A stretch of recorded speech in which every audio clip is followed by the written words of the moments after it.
Welcome to Sacred Cow Shipyards, where no ship is safe from being slaughtered like a cow. Alright, once again, I am playing around with the audio settings for my hardware, and who knows what is going to happen now. I have no idea myself, so let me know how this treats you or doesn't treat you, depending. Moving right along, I would like to point out, for the sake of record, that I have been doing this nonsense for as long as it has taken your squishy little planet to make an orbit around its sun. Yes, I have been doing this for one of your years as of next episode. It's kind of ridiculous. I have no idea what's going on. I have no idea what I'm doing, but I still insist on continuing to do it for whatever reason, so here you go.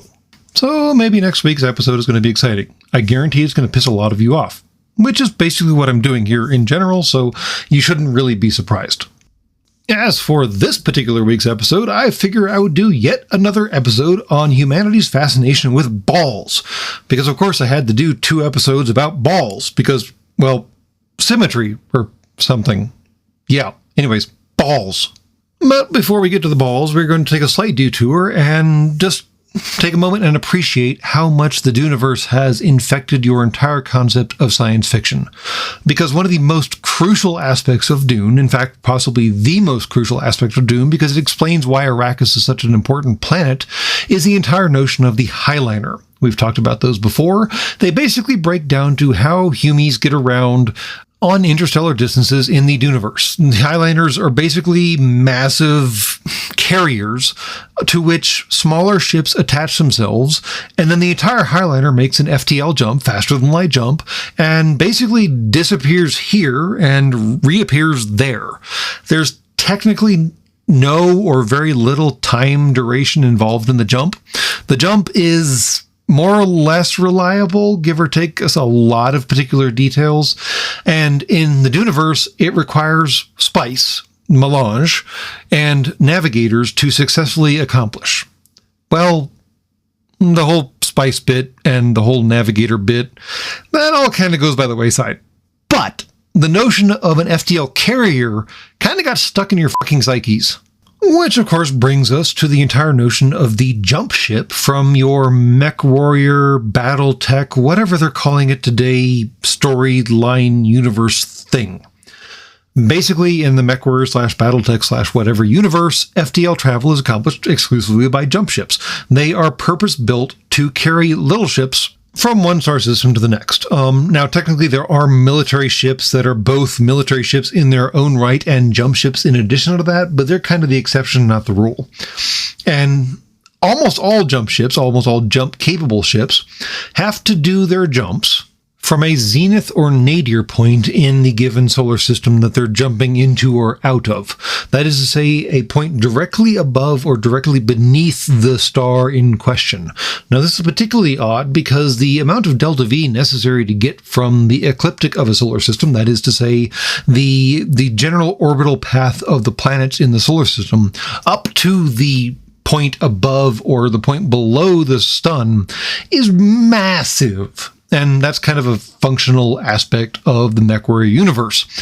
Most of the time it takes to get from one solar system to another is actually burned inside of one solar system and the other, in that you're trying to burn from the ecliptic all the way up to the zenith point or all the way down to the nadir point, and that takes a lot of time. Whereas the jump itself, well, it's mostly a function of the size of the jump engine and the mass of the corresponding ships and all of the ships bolted onto it, but it's basically instantaneous.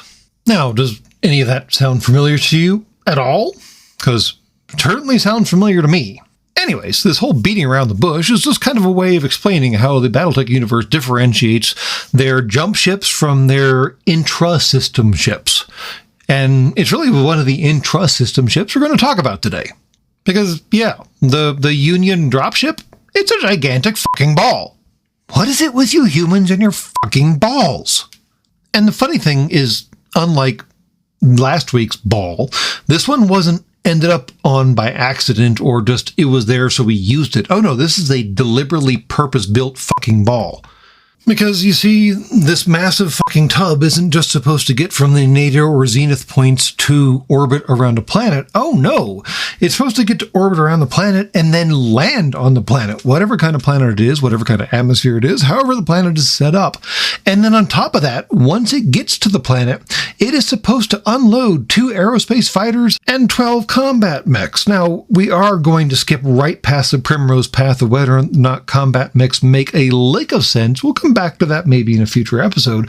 But still, this is the mission parameter for this fucking ball. Well, no, that's not exactly true. The entire mission parameter for this massive flying ball is that it is actually supposed to be able to do all of that under fire at a hot landing zone and then do it all again backwards at a hot takeoff zone.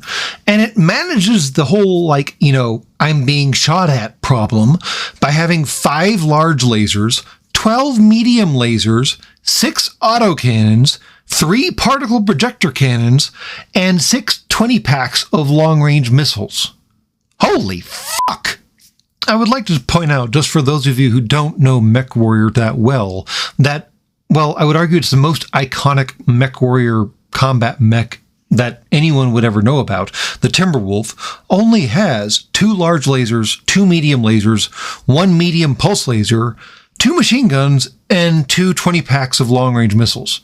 So in comparison, the dropship is like bringing all the fucking hurt. Now, yes, the Timberwolf is only massing 75 tons, and mechs typically top out at 100 tons, and there is a bigger brother called the Direwolf, but it's not that much more heavily armed. It's just very heavily armored. So, still, the Union is bringing a whole lot of fun to the party. Now, does the whole, spheroid concept make sense? A little bit, technically, kind of, sort of, maybe a little, sort of. The problem with spheres, and the reason that you humies don't use them predominantly for your reentry vehicles, except your crazy Ruskies who do whatever the fuck they want to do, is that it's really hard to control a sphere on its way down. Now, your other designs, like your cones with their little curved bottoms, get problematic when you don't have the curved bottom pointed down and they start tumbling. Different problem. Spheres basically just always tumble. Or they would always tumble if they didn't have a massive fucking fusion torch shoved up their ass, because the Union totally does. And that massive fucking fusion torch is kind of one of the reasons I'm confused why the Union is ever concerned about a hot landing zone. You solve the hot landing zone by hovering over the people shooting at you and pointing the massive fucking fusion torch at them. It's the first law of the Kzinti War. Any reaction drive is equally useful as a weapon. But the good news about the whole spheroid design is that once you are on the ground, your weapon installations and your unloading become a little better and a little more optimal. Because, the weapons are basically mounted on the skin of the ship. They're technically in these armored blisters inside of the ship until it lands, and then they pop out and extend. But thanks again to the spheroid design, their arc of fire is pretty wide. So those 3 PVCs can pretty much cover most of what the Union is looking at, and thanks to, again, the spheroid design, you could just space out the 12 mechs around the circumference of the sphere, and as soon as it hits the ground, they can all just pop out all at once. You don't have to worry about filing them down through some cargo bay or something. Oh no, you just drop 12 ramps and off they go, or if they have jump sets, they can just hop right out and go about their merry. And as we talked about with the AAT tank from Star Wars, the fact that basically the entire surface of the Union is curved means that its armor is going to work a lot better than if it was just flat plates. So, this is an actually surprisingly durable little fucking ball. Big ball. Really big ball. The damn thing masses in at 3,600 tons, so really, really big ball. The only significant catch with the Union is that it is explicitly, exclusively a dropship. Its whole reason for existing is to get mechs from their jump ship to their planet. So the whole, accommodations for you squishy humans on board are very limited and very, very Spartan. On top of that, it can only max out at a 2.5G burn. In fact, that's really not actually recommended. It's really recommended you don't exceed 1.5G, which really severely limits what kind of planets it can land on and what kind of evasive maneuvers it can make on its way to and from that planet. I mean, sniping ships in space is a limited thing in the MechWarrior universe, but it does happen still quite a lot, and this thing is, in its commercial off-the-shelf state, not terribly well designed for that.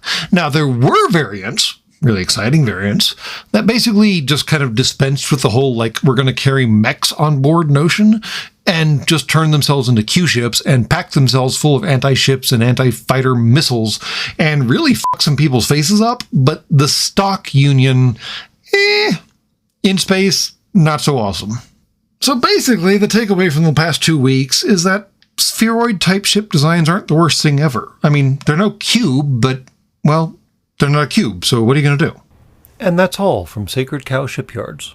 Please be advised that any ship left on the docks for more than 24 hours will be compressed to a cube. Have a nice day.